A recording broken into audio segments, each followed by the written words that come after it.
सबक की एक्सरसाइज के आखिर में दिए हुए एक बहुत अहम हिस्से की तरफ बढ़ते हैं। इस अहम हिस्से में मुख्तलिफ पैराया हाय इजहार के बारे में बताया गया है। पैराया हाय इजहार यानी राइटिंग स्टाइल्स के बारे में, बयान के मुख्तलिफ तरीक़ों के बारे में, बात करने के डिफरेंट जो वेज़ होते हैं उनके बारे में बताया गया है। हम बात कर रहे हैं सबक मिर्ज़ा गालिब, जो कि आपकी किताब का दूसरा सबक है, उसकी एक्सरसाइज के आखिरी हिस्से की तरफ। तो आइए जायज़ा लेते हैं कि वो कौन कौन से बोलने के तरीक़े हैं, बात करने के तरीक़े हैं, जिनसे मुख्तलिफ़ शोबों में डिवीज़न्स होती हैं। मुख्तलिफ़ शोबों के लोग किस किस तरह अपनी बात को लिखते हैं, बात को बयान करते हैं। तो आपकी किताब के मुताबिक 5 जो हैं राइटिंग स्टाइल्स पेश किए गए हैं। आइए अब हम मुख्तलिफ़ राइटिंग स्टाइल्स की तरफ बढ़ते हैं जो आपकी किताब में पेश किए गए हैं। उनकी तादाद 5 है। उनमें से पहला राइटिंग स्टाइल है, यानी पहला पैराया इजहार है सहाफ़ती ज़बान।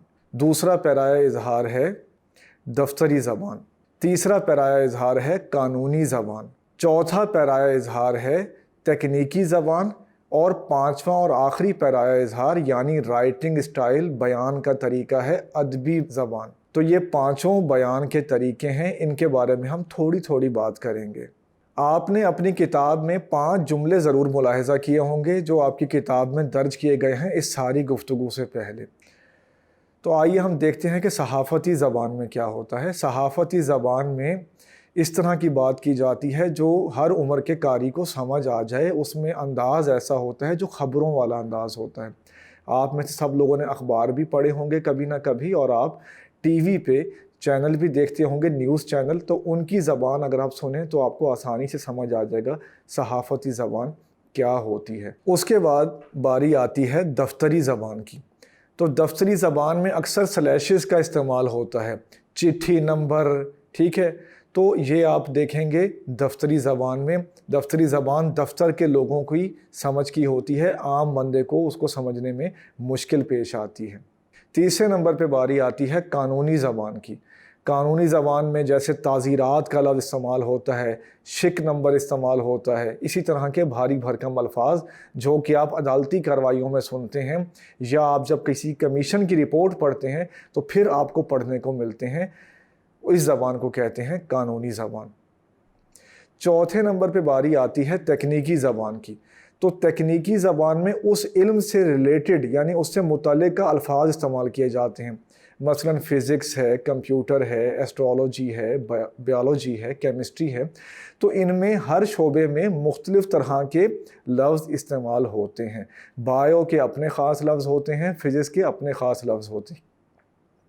तो इस तरह की ज़बान को हम कहते हैं, जो कि हम मुख्तलिफ़ उलूम में पढ़ने को मिलती है, उसको कहते हैं तकनीकी ज़बान। यहाँ तक जितने भी हमने ज़बानों के बारे में बात की है, जितने भी राइटिंग स्टाइल्स के बारे में, स्पीकिंग स्टाइल्स के बारे में बात की है, वो बिला वास्ता इजहार के लिए इस्तेमाल किए जाते हैं। बिला वास्ता इजहार क्या होता है कि जिसमें स्ट्रेट फॉरवर्ड बात की जाए, यहाँ ये बात की जाए और वहाँ दूसरे को पिक कर ले, दूसरा बंदा उसको फ़ौरन समझ आ जाए। तो सहाफ़ती ज़बान, तकनीकी ज़बान, कानूनी ज़बान और दफ्तरी ज़बान, ये चारों जो ज़बानें हैं, यानी ये बोलने के तरीके, लिखने के तरीके ऐसे हैं कि जो सुनने वाले को, पढ़ने वाले को फ़ौरन समझ आ जाते हैं। इनमें कोई उलझाव नहीं होता, कोई पेच नहीं होता, कोई तहदारी नहीं होती, ठीक है।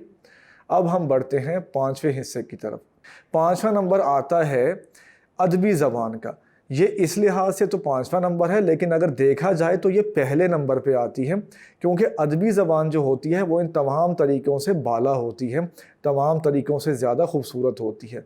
इसका ये मतलब हरगिज़ नहीं है कि जो दूसरे पैराया इजहार हैं उनकी ज़रूरत नहीं है या उनकी अहमियत कम है।